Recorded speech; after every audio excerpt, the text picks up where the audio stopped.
Our organization is the Mississippi Municipal League, and we exist to provide information, nexus, networking for mayors and city council persons across the state. We meet on a couple of bases. We have two major statewide meetings. The one here on the coast is the annual meeting and the Midwinter Conference in Jackson.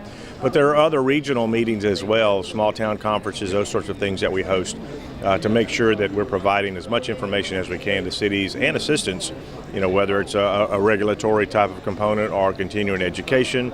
You find out what the latest changes in the law are or what they can expect coming up on the political landscape or just the governmental functionality component. They've had a lot to deal with COVID and had to make some changes about how they do things as it relates to COVID. So they've had a pretty rough year in trying to operate a city in the middle of a pandemic. But I think their number one issues are street, water, and sewer infrastructure. So COVID is a continued challenge, and just how we deal with that. And everybody was affected in a similar fashion on one hand, but many of us, because of our size and our population density and the spread, in a different fashion. So we're trying to come out of this, figure out how to deal with the federal monies, understanding what's allowed with the expenditure of those and how we're restricted too.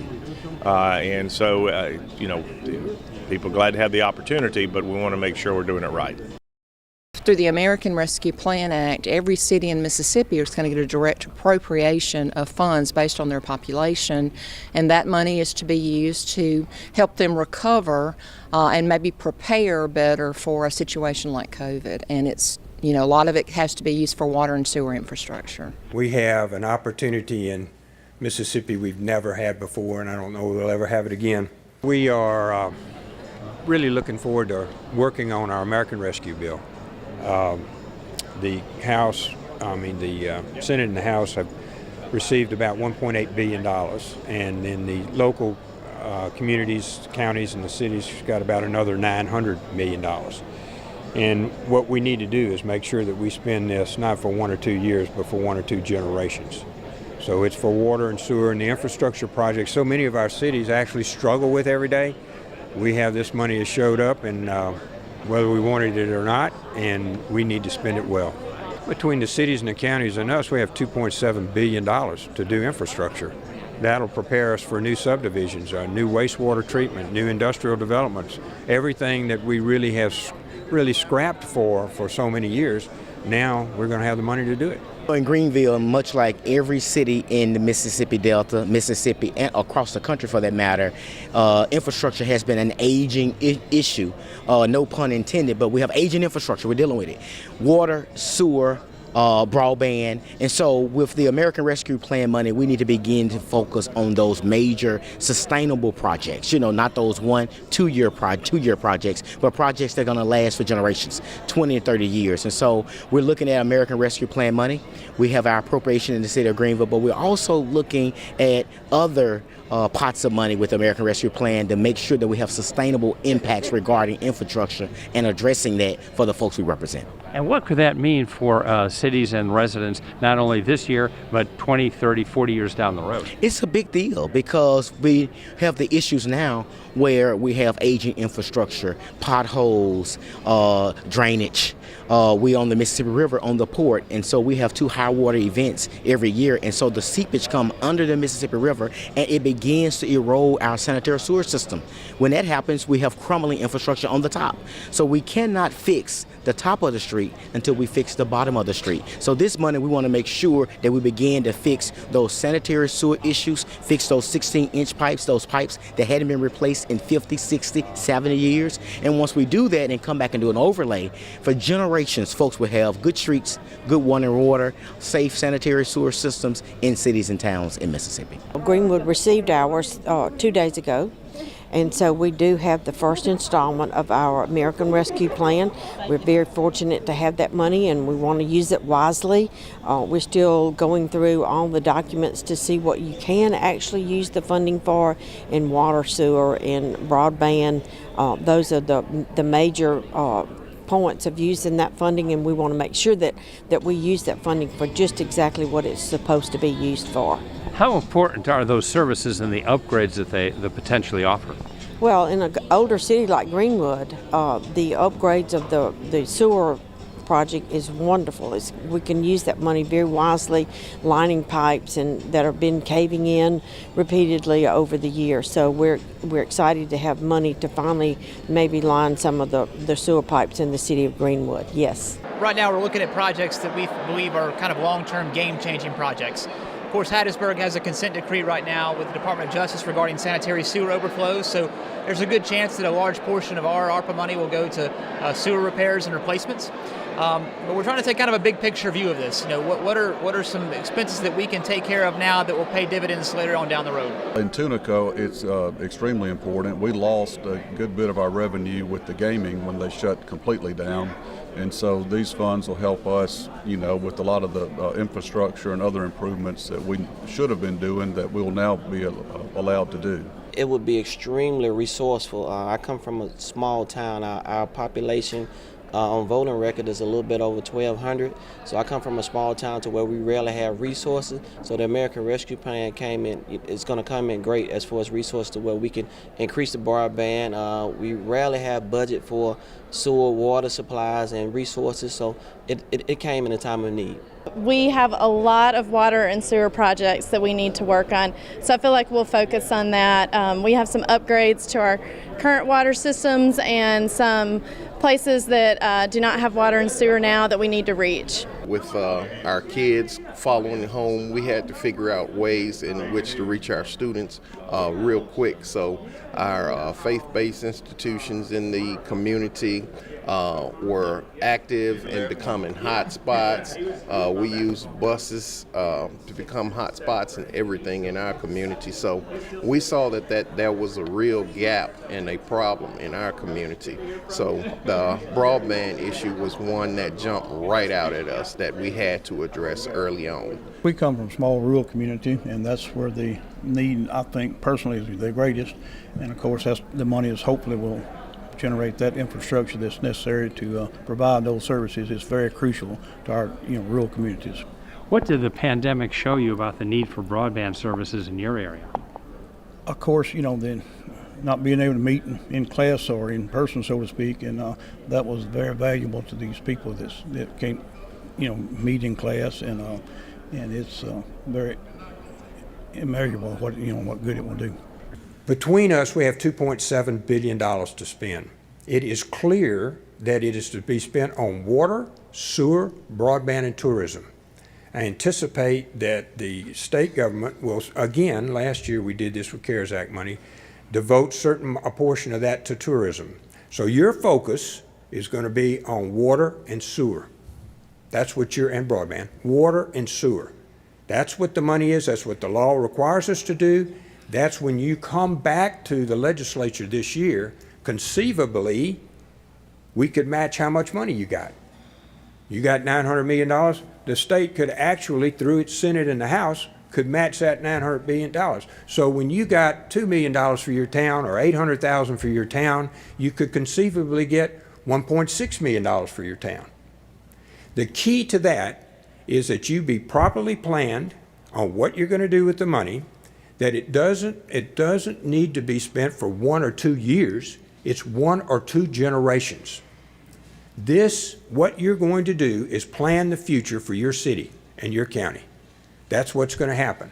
When you put in that extra water treatment plant that'll allow industry to come, when you build that water and sewer down that road where the subdivisions will be built, where you replace aging infrastructure so that people stay in your town, all of that is going to be done out of this. We need to pay particular attention that we spend this money well. When you come to the legislature, I want to tell you clearly, have your points made, have your work done, your county supervisor, your environment, all the things you have to deal with, have those done where you can say, I need money for X. These are my top project. This is my top 2 projects. If you come with 20 projects, you know the old saying about the Christmas tree. You handle too many things, put too many ornaments on the Christmas tree, you don't have any presents. So get a present. You need to decide what's the most important town for your town, your city, and in conjunction with your county. Not Jackson. You know what you need there. So prioritize what you're doing, come with a real clear plan, bring it to your senator. Now, on our side of the fence, the senators are going to be your representative on how we match or spend your money.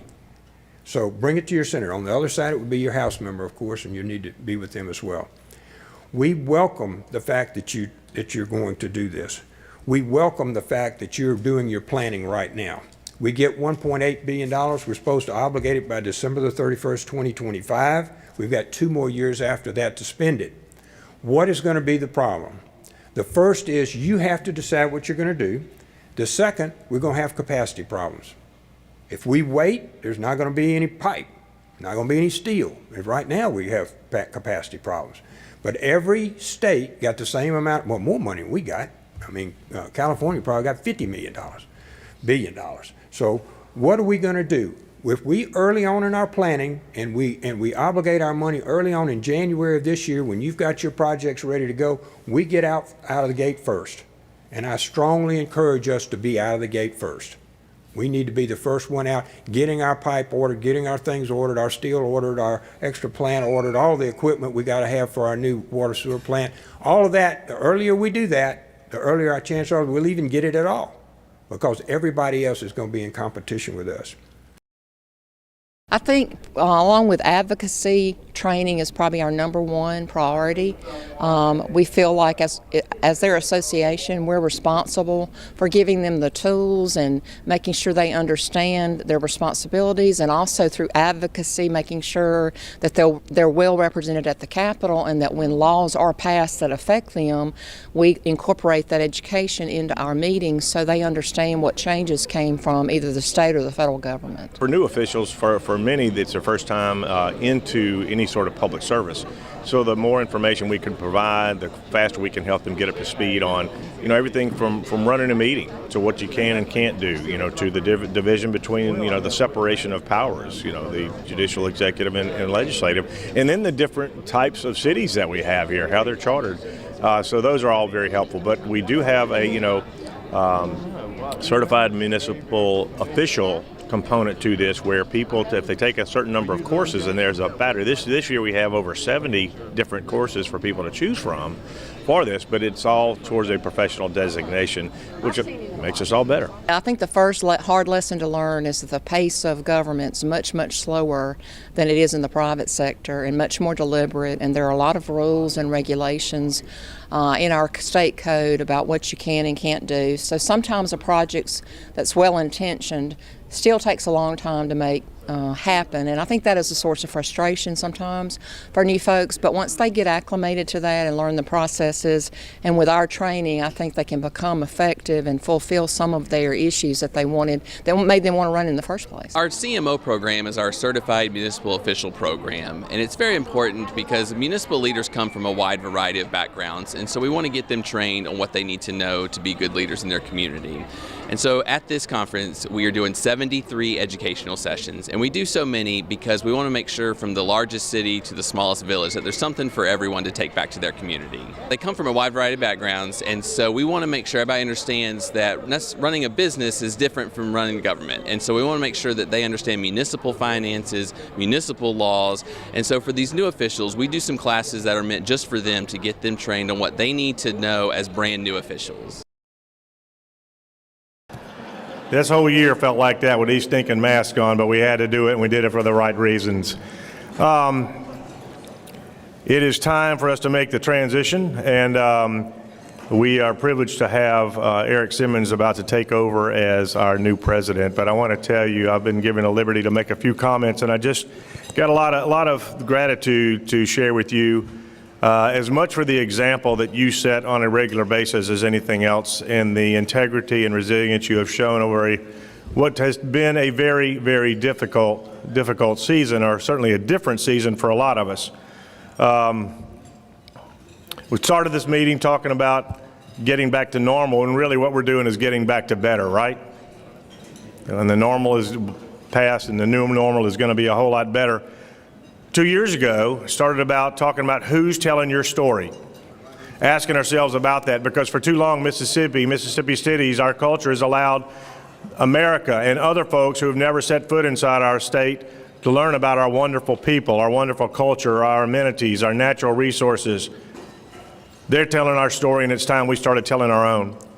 And it doesn't matter what size our city is, whether it's large or small, we have so many things in common and so many opportunities to build upon and be that example.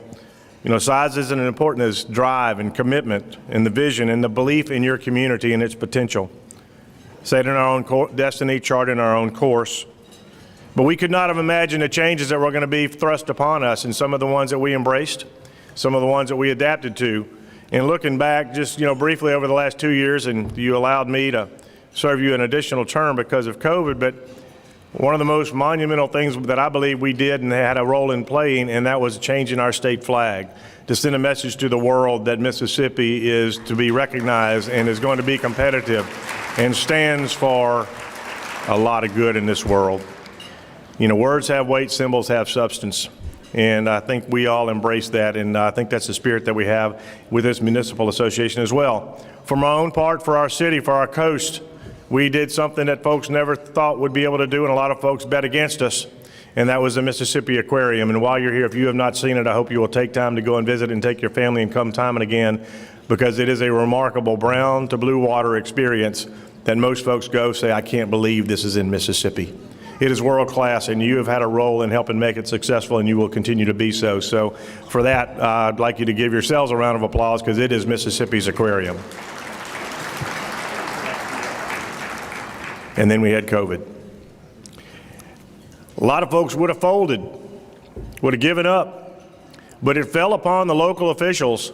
All of you who really embraced the challenge understand that we had to adapt on a regular daily basis, and even today we're having to reconsider some things, right? But we had to invent things on the fly and respond to a contagion that was unprecedented in our history. We had nothing to fall back on, but in working together, in putting together a number of regular series of discussions with the governor and other statewide officials, our staff, Sherry Vise, Robbie Brown, the staff, I tell you what, if the MML staff can stand up, y'all, they really help carry the day on a regular basis, but they doubled down and did a great duty for us. So we really thank you and owe you a debt of gratitude for your continued dedication to this great association. And so, but we've gotten through it. And anytime we learn more, we tend to come out better. And now we have a new slate, new crew of folks who decided to seek public office, and I want to thank you for that. Because you have stepped into something that is going to be meaningful and very impactful. But most importantly, I want to thank your spouses and your families who make the sacrifice or about to make the sacrifice for your not putting up with, but responding to constituent needs and fixing things and having one of the most thankless but wonderful jobs in America. I want to thank my wife, Paula, in particular. If y'all will allow her to just recognize her. She doesn't like the spotlight, but let me tell you, she allowed me to step up and serve you. So I love you, babe.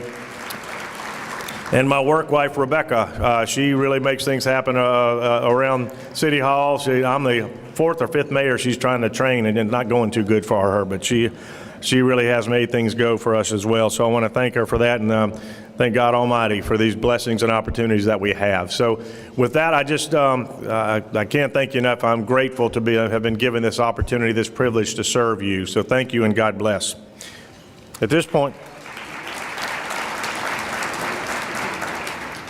now I'd like to call our new president, Eric Simmons of Greenville, to come forward, and I'd like to pass the gavel along, and he's gonna put you not to sleep, but he'll illuminate you with some some really great remarks. But you talk about a team.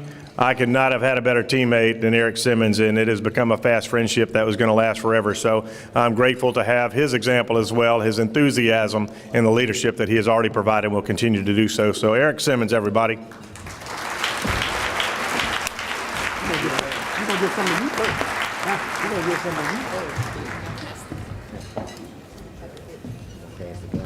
All right.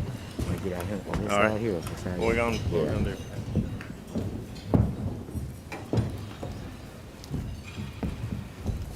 Here's the actual gavel. You can't have it yet.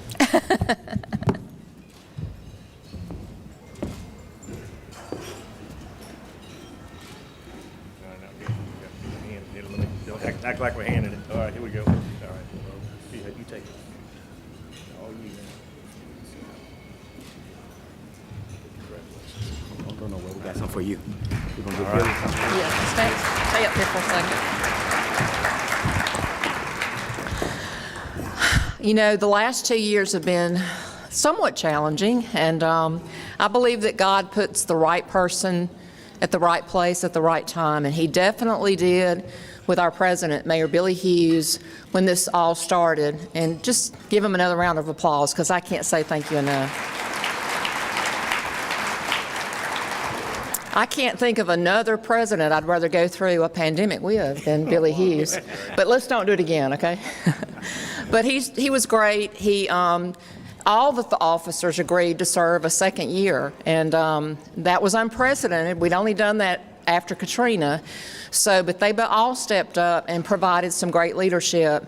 And Billy in particular was such a great representative of MML with all of the ongoing conversations we had with the governor, with the lieutenant governor and the speaker about how to deal with COVID. And like he said, y'all were on the front lines, but he was our front line with the leadership and helping us figure out how to navigate what you had to do at the local level. But Billy, it's been a wonderful experience. I've enjoyed getting to know you and Paula, and I just thank you so much for your support of me and all of our staff. And so we've got some parting gifts for you. Okay, you're going to do it. Billy. Yeah. All right, put it on him now. Yes, sir. Let's thank Billy and Paula for their service for being MML president for the last 2 years. If y'all can just join me and give a standing ovation to Billy Hughes and Paula. Can please join me right now? Let's give them a round of applause. Billy and Paula, we love you, and we thank you all so much for your service.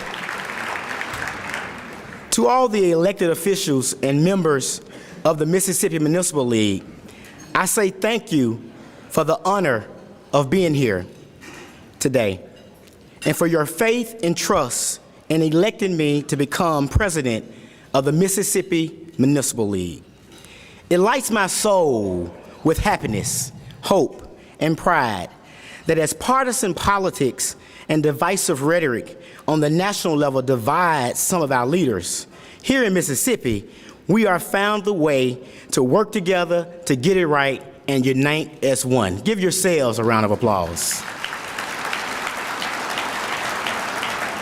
I'm proud today the transfer of power from Gulfport Mayor Billy Hughes, the Senate Pro Temp, former Senate Pro Temp, to myself, the third African American president of MML, shows that we Mississippians have a joint vision of success.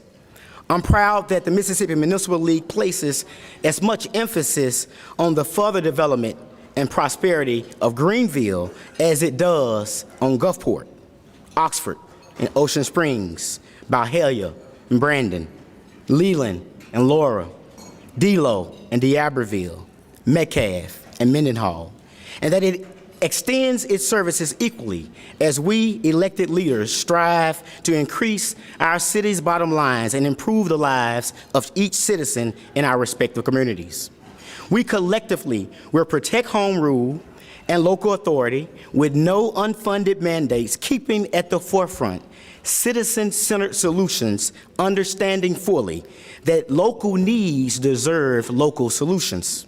We know that if we strengthen Mississippi cities and towns, we strengthen Mississippi.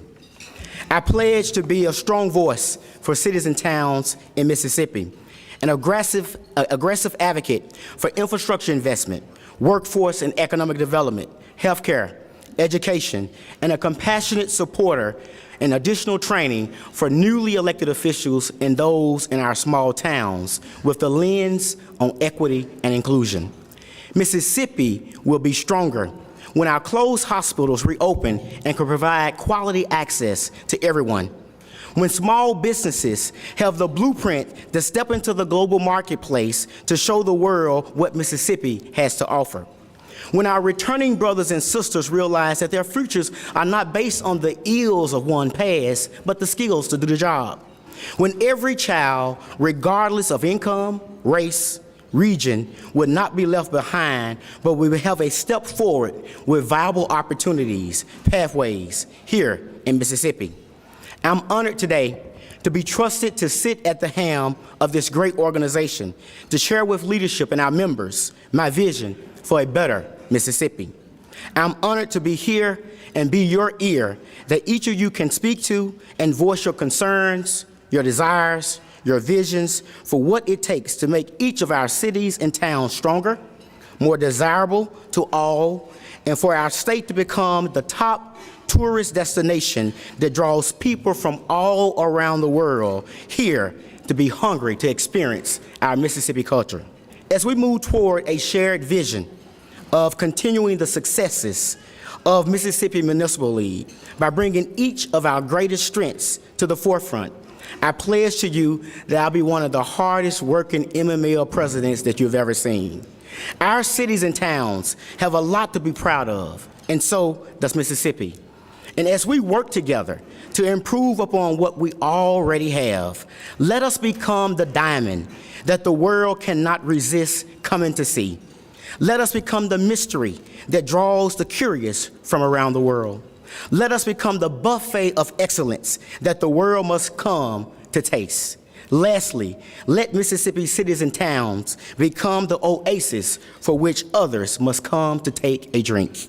And we will move the state forward together as the Mississippi Municipal League. God bless all of you and thank you.